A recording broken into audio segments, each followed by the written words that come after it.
First cry, एक ऐसा showroom जहां पर मिले आपके बच्चे के लिए हर एक जरूरत का सामान, एक ही छत के नीचे पूरी variety, traditional wear, infant wear, shoes, baby wear, diapering and nursing, bath and care, fashion accessories और भी बहुत कुछ।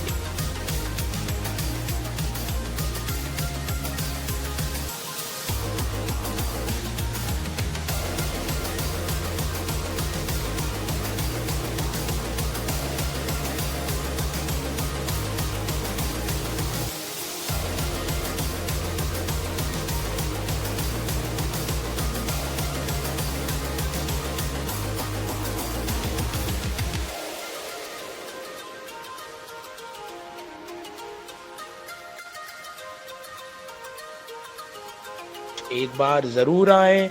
पता है first cry, station road, life care hospital के सामने, छिंदवाड़ा।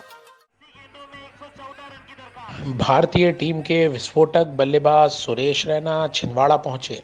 यहां उन्होंने युवक कांग्रेस द्वारा आयोजित सांसद कप 2021 के फाइनल में विजेता टीम को पुरस्कृत किया।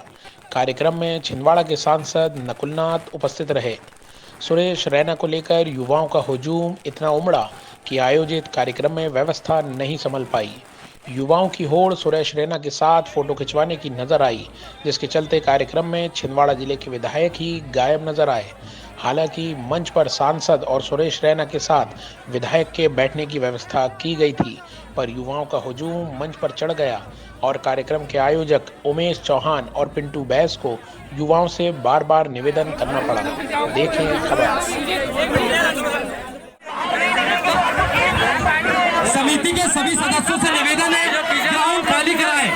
एसीसी सर्कुलर सभी सदस्य जो भी यहाँ पर मौजूद है उनसे निवेदन है, ग्राउंड खाली कराएं सभी सदस्यों से। मैच प्रारंभ होगा। जामे से विधायक सुनील उइके जी, चौरी से विधायक आदरणीय सुजीत चौधरी जी, युवक कांग्रेस के अध्यक्ष और कानून के विधायक आदरणीय नीलेश उइके जी, इनके साथ सौसर से हमारे विधायक युवा साथी आदरणीय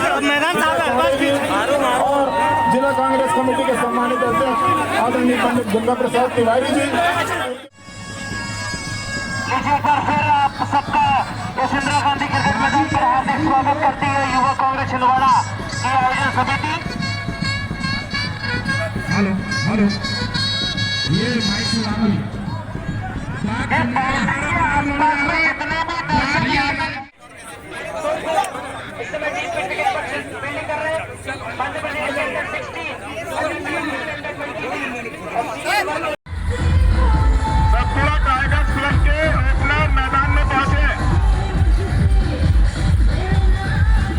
प्रस्तुति के तत्काल बाद तालिबान फेंक जाना चाहिए।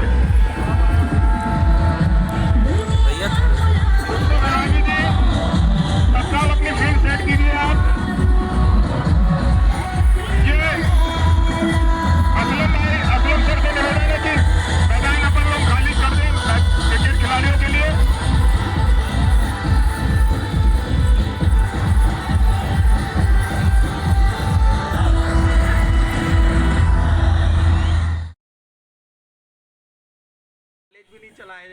भारतीय जनता पार्टी के युवा मोर्चा के पूर्व प्रदेश अध्यक्ष डॉक्टर अभिलाष पांडे छिंदवाड़ा पहुंचे, जहां उन्होंने आयोजित पत्रकार वार्ता को संबोधित किया। पत्रकार वार्ता में उनके द्वारा हाल ही में जारी बजट की विस्तृत जानकारी दी गई। निर्मला सीतारमण द्वारा पेश किया गया बजट आमजन सहित व्यापारी गणों के लिए कैसे फायदेमंद है, इसकी जानकारी अभिलाष पांडे ने दी। देखें खबर।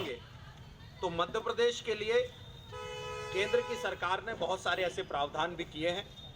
अभी हाल ही में हम सब लोगों ने सुना होगा कि कैन और बेतवा लिंक परियोजना की दृष्टि से बड़ा, बुंदेलखंड को आगे बढ़ाने की दृष्टि से उस तरफ से एक बड़ा बजट केंद्र सरकार के माध्यम से हम सब लोगों को मिला है।